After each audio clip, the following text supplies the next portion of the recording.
Good morning. I'm Ron Daniels, and I'm thrilled to be here with you all to welcome Hopkins graduate, class of 1973, former trustee of the university, and I hope one day trustee again. This is a soft sell. And also IBM CEO Sam Palmisano back to Homewood to inaugurate IBM's Centennial Lecture Series. We're delighted that Sam is beginning here at Johns Hopkins, a place that is very much in his past, but also we hope in his present, a place that is dedicated, as is IBM, to enlarging the boundaries of knowledge to create a better, smarter future. Now, reflecting on this theme, Sam, of the convergence of past and future, I was reminded that even from Sam's earliest days on campus, he managed the multitasking demanded of a successful leader, known for his ability to deliver when it counted. As Sam said, that he took some time to demonstrate the academic prowess and did it with great grace in his senior year, second term. But he did it. But Sam was not only at that tail end an excellent student, but he was also a very good, perhaps even great athlete. And I'm sorry to share this part of the story with you. Not lacrosse. This, of course, as you know, is religion here. Sam's sport was football, and Sam played center. Now, crucial to the operation of every offensive play, the center is the first person to set the ball in motion. He must accurately hike the ball to the quarterback, then shift immediately into a key blocking position in the face of the opposition's onslaught. He must be precise, agile, and be able to respond to the changing demands of the field in a heartbeat. And as one of Sam's teammates said, Sam always knew what everyone was doing on that field, and when Sam spoke, people listened. Now, Sam, that might be something you want to think of for IBM. You know, when Sam Palmisano talks, people listen, if it hasn't been used already. Nearly 4 years later, I could use these same words to describe Sam's exceptional, truly meteoric rise through IBM's ranks to become chairman of the board, president, and CEO. Maintaining an extraordinary breadth of knowledge about all the businesses of a company that has operated globally for a century, Sam has led IBM as it continues to stand as one of the most enduring and innovative corporations in business history. With agility and vision, Sam has honored IBM's 100-year tradition of thinking broadly, creatively, critically, so as to earn and re-earn the company's commanding leadership position. Now, as a one-time student of corporate law, I'm struck by how ruthless the market is in disciplining corporate behavior. And as we well know, that many of the once mighty titans of American business history have not survived. IBM is, of course, a notable exception to the laws that govern in the corporate jungle. And it is true that at least one very major important reason for the company's survival resides in its very robust and enduring corporate culture. Yet, I think it's fair to say that the lion's share of credit goes to the company's capacity to seek out, to nurture, and to support bold, daring, and visionary leaders. As has been widely observed, Sam embodies the tradition of leadership pioneered by Watson. Sam led IBM to its current renaissance by encouraging the company to rethink its fundamental franchise, cajoling, entreating, demanding that it ought to become a dominant force in the systems that govern everything from urban transport to energy distribution to efficient healthcare delivery. But for his visionary leadership, there is little doubt that IBM would stand today at the apex of global business. Now, even with all this to Sam's credit, it's true that his leadership is not defined solely by his ability to make shrewd and visionary decisions. He is really someone who is as comfortable talking with the President of the United States as he is with a programmer in India. He really has the capacity to reach out to people, to bring out the best in them, and to engage them in his mission. I think this is really very powerfully captured by his unprecedented effort to unearth and clarify and reinterpret IBM's core values. Now, the first time I met Sam, he told me with great enthusiasm that he had just finished an enterprise where he invited over 300,000 employees from all around the globe to participate in a real-time electronic conversation that sought to articulate what were the core values of the company, to think them anew, and then asked what IBM could change to live up to those values. Unfazed by the potential for chaos, Sam noted, openness and collaboration are messy, trust is messy. And that's why, of course, you need a great center, someone who can deftly handle what comes down the field and transform the chaos of the moment into a vision for the future. Now, with Sam in the lead, I have no doubt the company, which took us from the punch card to the cloud in the first century, will astonish us in the second. It's great, Sam, to have you back here. I should say that one of the things that Sam mentioned earlier today as one of his greatest feats was, as a student, going without sleep for 4 days. That in itself wasn't the feat. The feat was at 4 a.m. on the fourth day that Sam turned up in the library above us. And there were, in fact, this is Hopkins, there were lots of students in the library, and they greeted him with great applause. And so too today, Sam, we greet you with great applause. It's great to have you come back home. Welcome, and we're delighted you're here.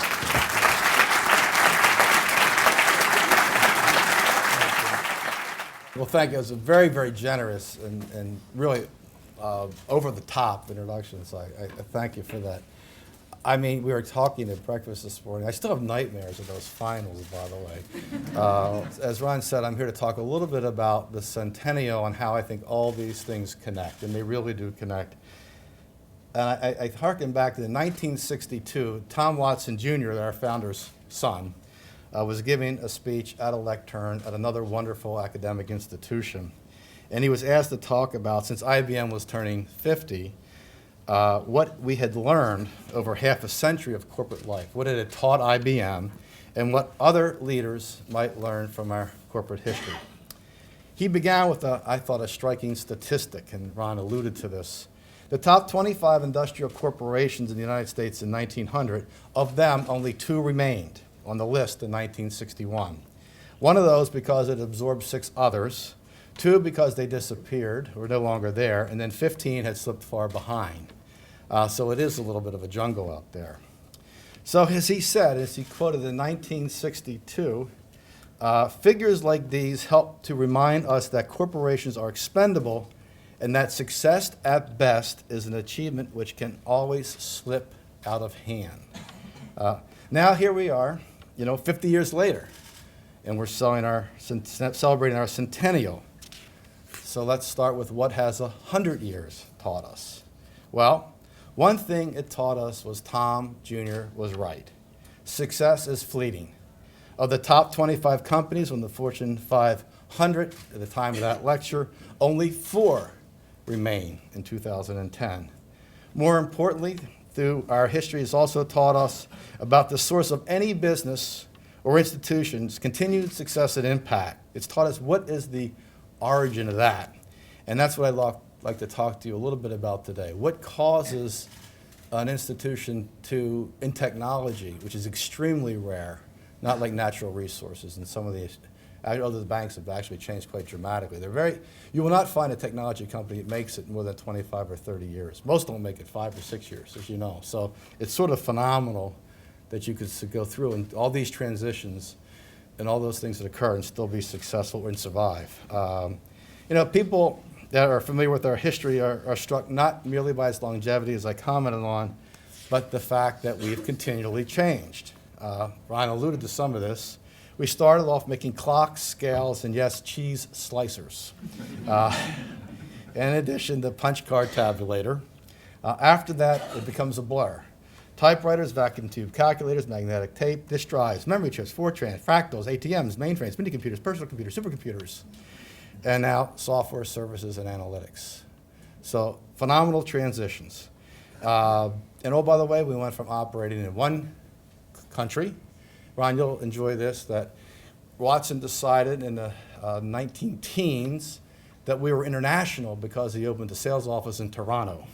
So we had become international, right? So anyway, wow, you'd say, well, you haven't done the same thing for 100 years. That's sort of incredible. And I'd argue, no, we've done exactly the same thing for 100 years. It's identical to what we've done over the past 100 years. And again, I'd like to quote Tom Watson Jr. again from that famous speech in 1962. And I quote, "I firmly believe that any organization, in order to survive and achieve success, must have a sound set of beliefs on which it premises all of its policies and actions. Next, I believe that the most important single factor in corporate success is a faithful adherence to those beliefs.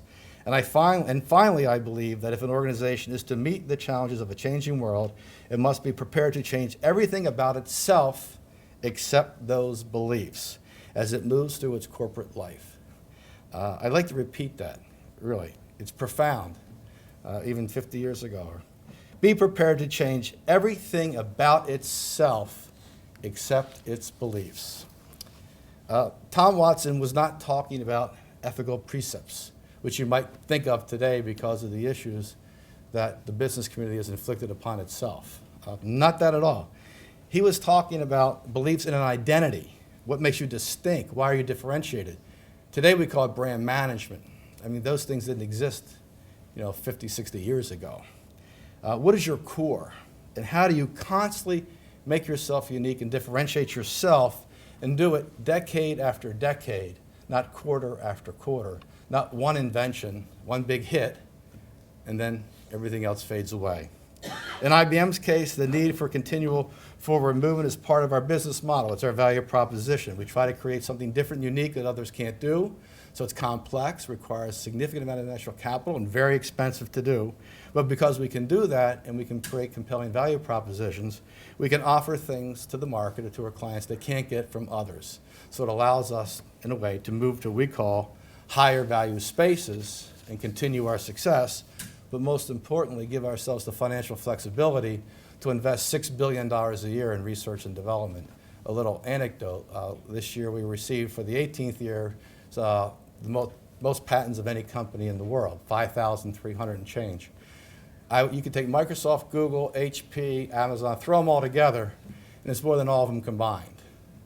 So it's that continual investment that allows us to move to the future. And you really don't want to shortchange that, and I'll talk about that later. There's a lot of justification for saving some of the $6 billion. We just tend not to do it. In fact, I would argue that the need for a foundation of beliefs and values is greater today than ever before. It's absolutely more important. The world is more global. It's much more complex. You're dealing with communities all over the geography. Technology is moving dramatically faster. So to be grounded today, in our case, with a workforce in 170 countries, is much more important than it was when IBM went international and opened a sales office in Toronto. Slightly different cultures, but not quite like all of Africa and places like that. Completely different value systems. So a decade ago when I kind of took over this job, and Rod alluded to this, we saw some really major shifts that were going to occur in this industry. Big, tectonic plate shifts that were going to have major impacts on our industry, the application of technology, and the companies that participate in it. Now go back 10 years ago when I make these statements, because today it's so obvious today, but 10 years ago. A new computing model would sweep aside the PC-centric one. Globalization would reorder economies and markets of the world. Our clients would have a completely different expectation of technology. It won't be a tool for productivity, but it'll be a tool for transformation.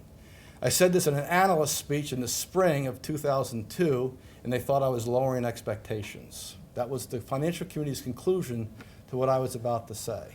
You couldn't shock them and say we were going to transform everything in IBM. We said, no, you have two ways to play. And I won't bore you with that speech. It's on the internet. Either you innovate or you become efficient and be a commodity player. There's only two ways to play in this space. This is all going to happen.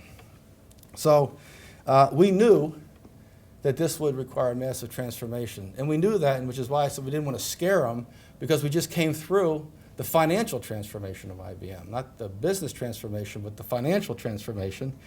We decided that we had to pursue these changes. It was obvious, well, to us, it was obvious. I mean, we were sort of lonely, as I used to say. It's a very lonely place to be. because the rest of the technology industry was saying it's all going to come back. It's just a dot-com bubble. It's all returns. The future is, I mean, the past is the future. We said, nah, take a breath here, guys. You know, we think it's not going to be the case. And so it turns out it wasn't the case. So when we reflect on that, you know, I said, well, you know, we need to really go back to the DNA, because if we're going to drive that much change back into the organization and transform IBM, we need to have a core set of values to do that upon. So, and Ron alluded to this, 17 hours we did a jam. I guess today you call it social media. This is before we had social media, you know, right? We had a jam and blogs and all that sort of stuff, but it's basically what it was. And yes, as Ron, messy, passionate, contentious, you know, in those days, 360, 70,000 people in the world, all with different perspectives, all very vocal. It was complicated. But, you know, the important thing is that they established the value system. That was the most important thing. You know, and it wasn't IBM's management. You know, it wasn't the founder, Tom Watson Sr., writing a book called The Business and Its Beliefs and saying, this is what your value system should be. They did it. They established it.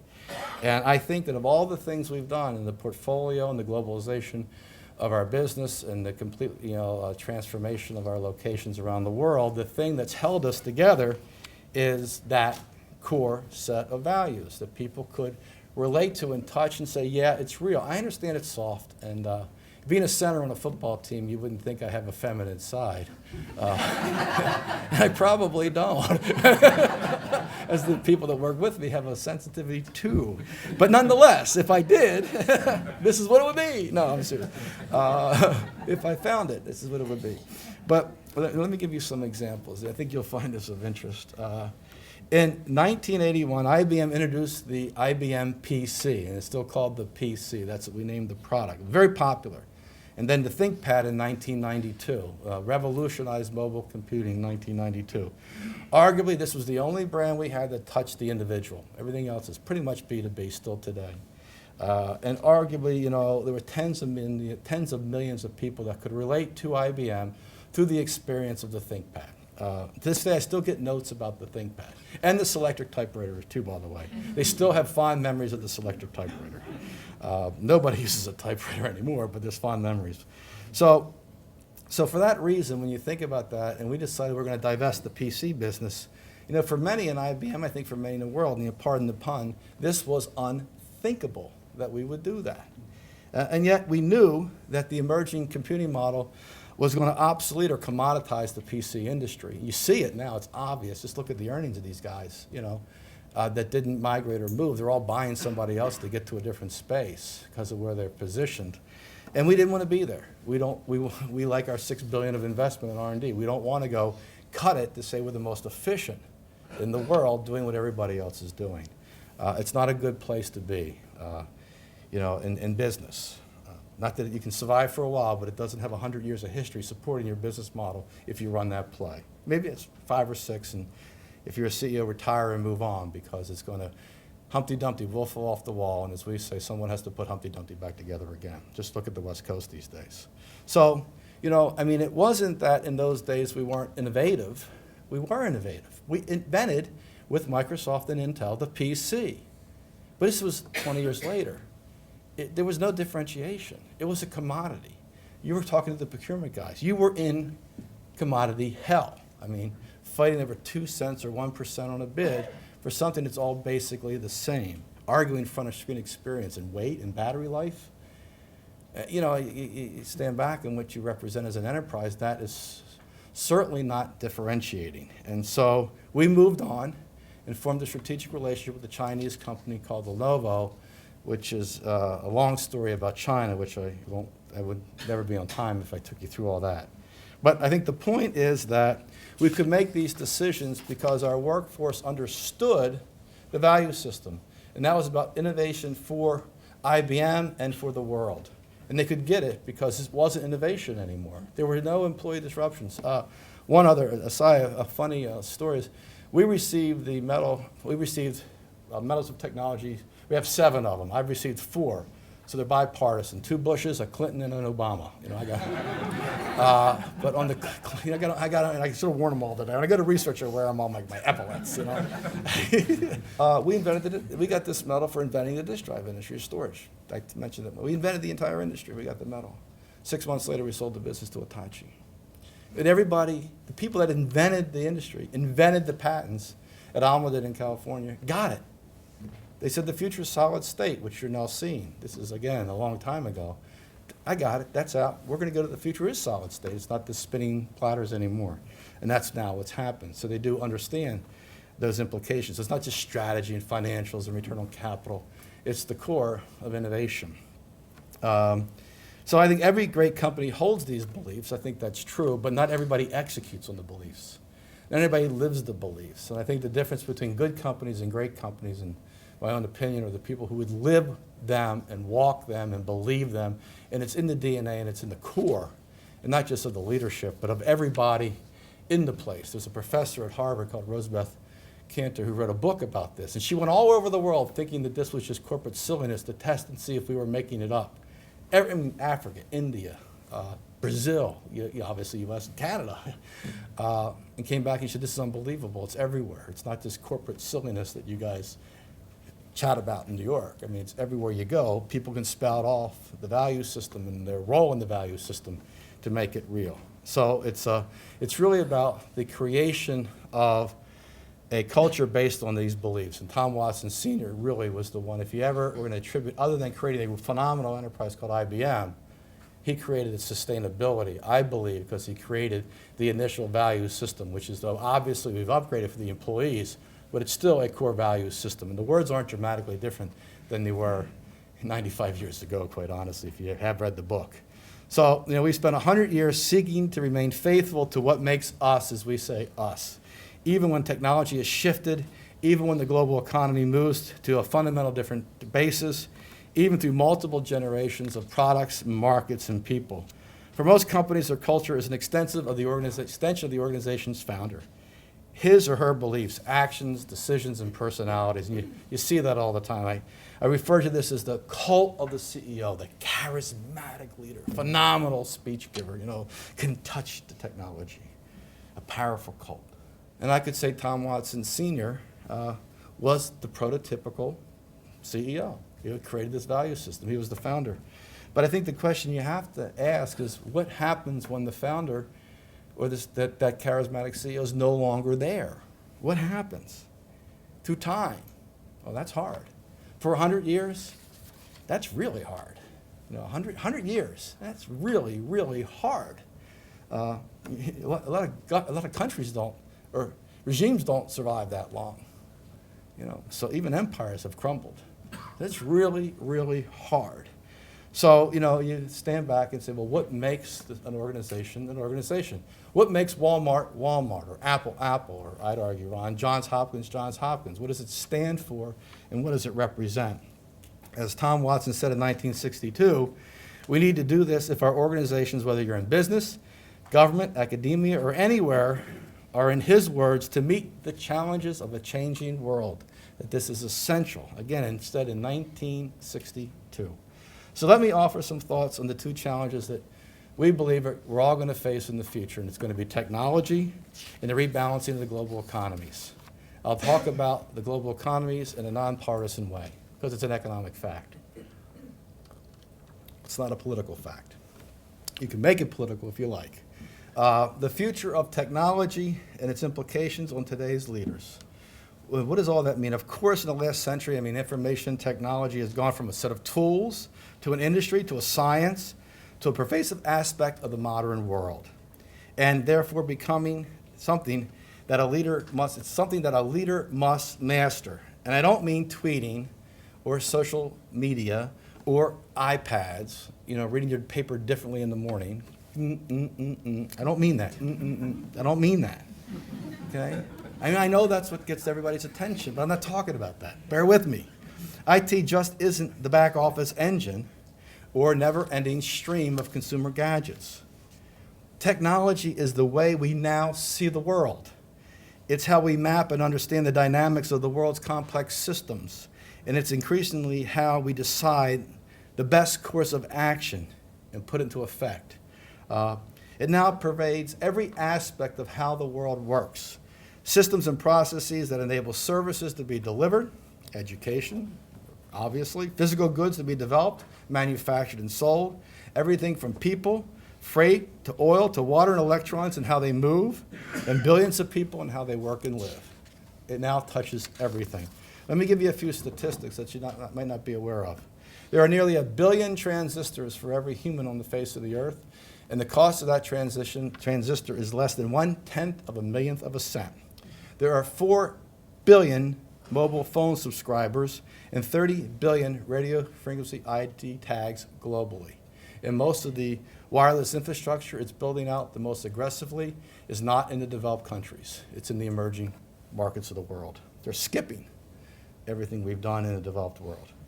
So everything is now real-time instrumented, gathering data, natural systems, man-made systems. So the planet is being instrumented, but beyond being instrumented, it's also being interconnected.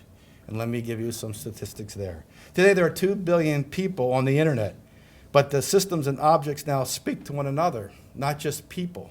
So you have trillions of devices in time, billions of devices today talking to each other. This is what the Premier of China called the Internet of Things in a speech to the UN. But you think about the prospects of trillions of things connected. The physical world, cars, cameras, roadways, pipelines, livestock, pharmaceuticals, genomic sequencing, all those things available real time to apply advanced analytics to the thing we were talking about at breakfast, big data, to solve problems in a real-time way. It's phenomenally powerful, but it's not just about the data and the size of the data. It's really about the insights that can be garnered from the data and applying those insights to solving real-time problems as they exist and they occur. And you see that today. 2 examples. Ray Kelly runs the crime center in New York.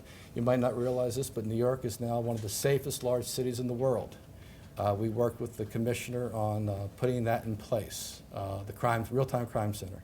So if you're ever thinking about doing something wrong in New York, don't get on a cell phone and pay cash. Stockholm, a gentleman by the name of Gunnar Soderholm put in a smart road system, congestion charging, reduced pollutants because there's less traffic jams, reduced obviously delays in traffic through economic incentive. And it's going on in Singapore and Brisbane and multiple cities across the world. So lots of examples of the physical world, what you see happening when you apply real-time analytics to these sensors. Crime in Chicago, again, and you might say it's pervasive, but crime is well down in Chicago because they put cameras in real-time crime centers, and therefore they're sensing what's going on in their neighborhoods, and they can adjust before the crime actually occurring. So it's an example of the capability of these technologies. And again, it's not about just gadgets and websites and next big things that absorb the media. It really isn't about that. I'd argue, and the example I love the best, if you watch it, it's the implications of some of these things. It's Toronto Hospital, the baby with the sensors, and that the system is gathering real-time information about changes in temperature, and, heart rate, what have you, and is about today giving the information to the docs 24 hours ahead of when they normally would have received it through normal clinical practice. Phenomenal to me. I mean, we call her Data Baby, not the most attractive of names, I must admit, but it makes the point. She's a wonderful little baby. But it's that type of capability that you talk about applying to all these things that go on every day, that this is what we're referring to when we're referring about where this technology is going beyond just your social life and your social media. So, clearly, but as leaders, you need to understand all this. And you don't need to know the mechanics. Don't dwell on the technology. There are a lot of people that know the technology.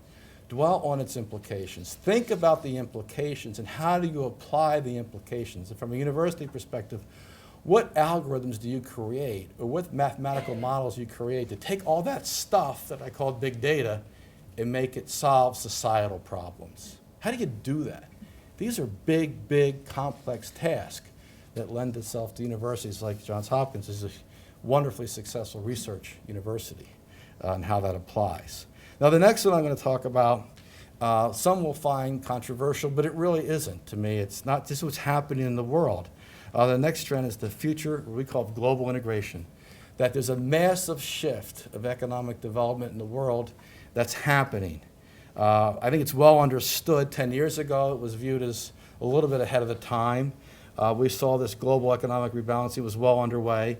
And it's not just about a world becoming smaller and flatter. It's the understanding of global integration and what's going to continue to create economic opportunity. When the regimes collapsed in the 60s and 70s, all those countries that were perhaps under more government control decided to enter the global economy and create middle classes. And there's hundreds of millions of people entering the middle class in all those places that those opportunities weren't available to them in the past. So it's education, it's entrepreneurship, it's consumerism, it's all those things.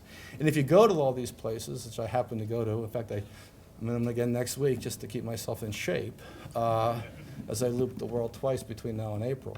But fundamentally, if you go through all that, you see what's happening. If you go walk the ground, you see them buying brands and cars and building houses.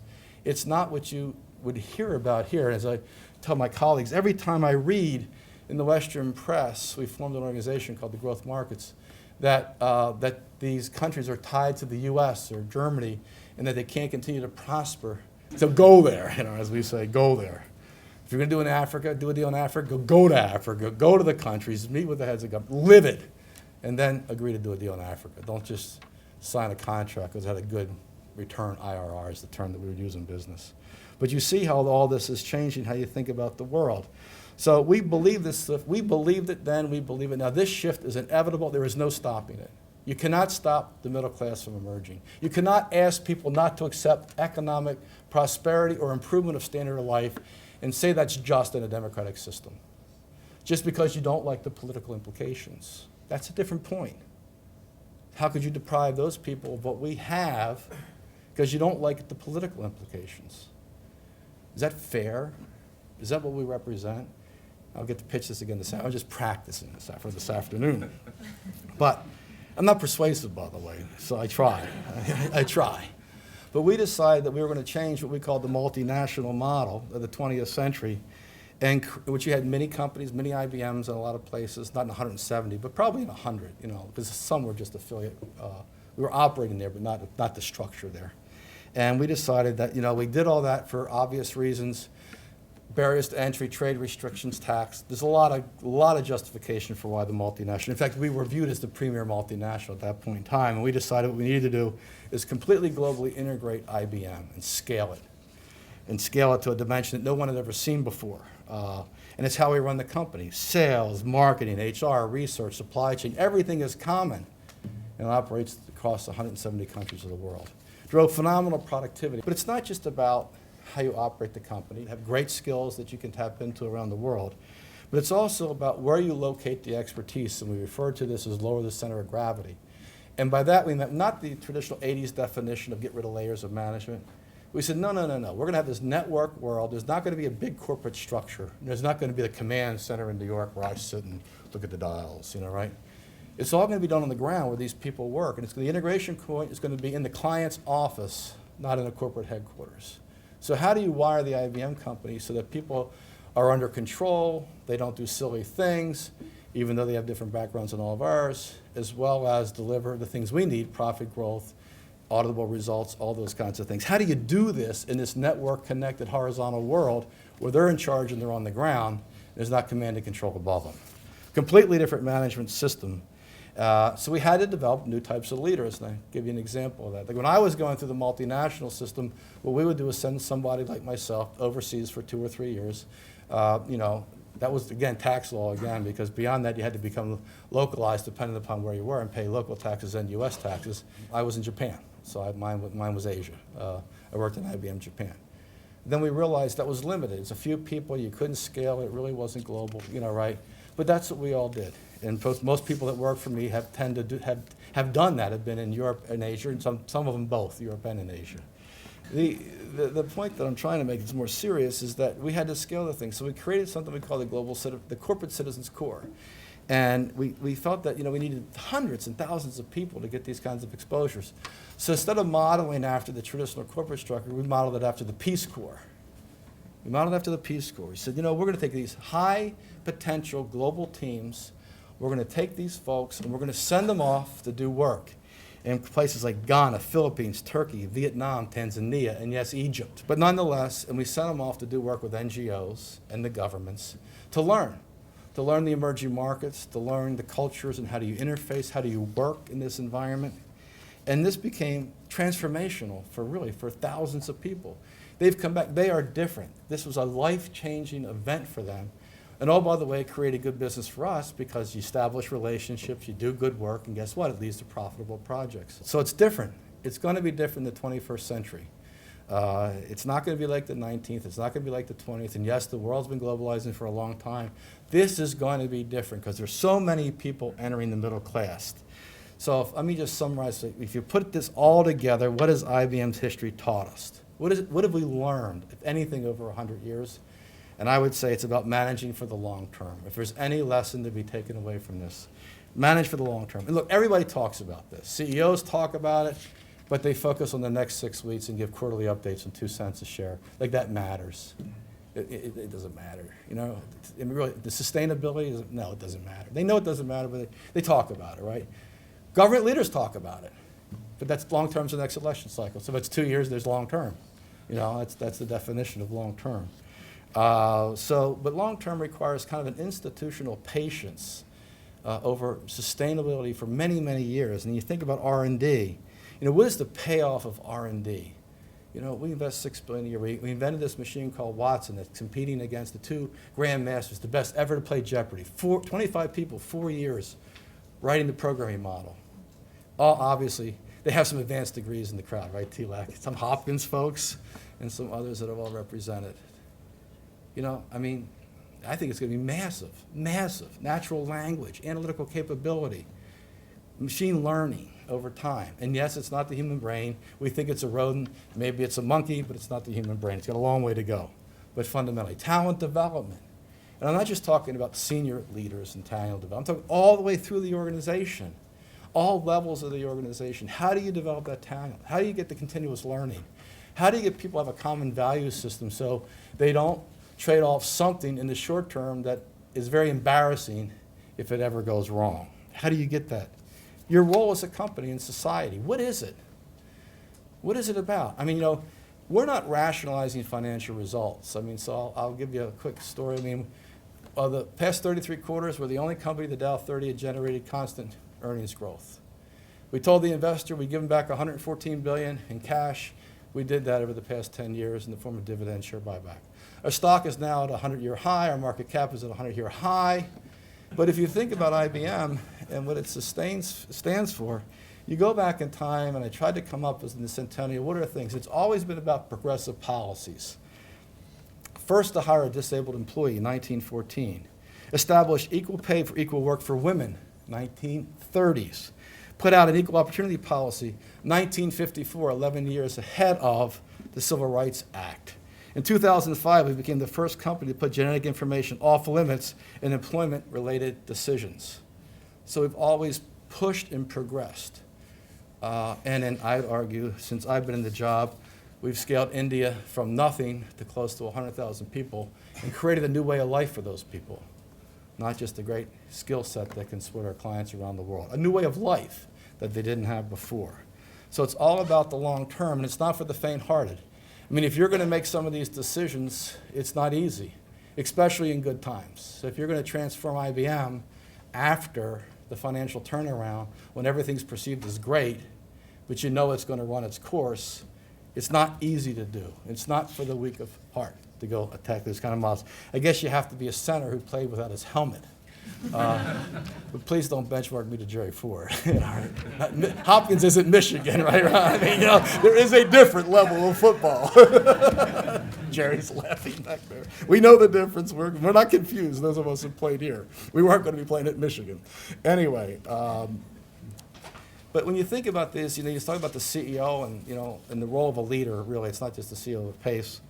And, you know, I often think about this, you know, when, you know, I come to work every day at IBM, you know, I think you're taught something, and you're taught that you're not a captain of industry. You're taught you're not a captain of industry. You're just a temporary steward of a wonderful enterprise. And you do it for maybe 10% of its life, and then somebody else does it. And you just hope that when you do this, you can leave behind something better than when you got there. That's what you are. Because there were 8 of us. In 100 years, it's sort of incredible. There were 8. I'm the 8th. Everybody knows their names. It's sort of like it doesn't turn over every 2 years, right? We don't have activists chasing our board around saying throw the bum out. It's not that sort of a thing. So that really that's all it's been. And so if you think about it, and you think about wonderful institutions, and I think there's a correlation here between IBM and Hopkins. And I have a bias for both, so I'll be first to admit that. If you think of 2 institutions, and I ask you this question, I'm going to make the statement because I know you're going to agree. I won't ask you the question. I'll make a statement, even though the script says ask the question. I know you're going to agree, and that is the world is better for the fact that Hopkins and IBM existed in the past century. No doubt about it.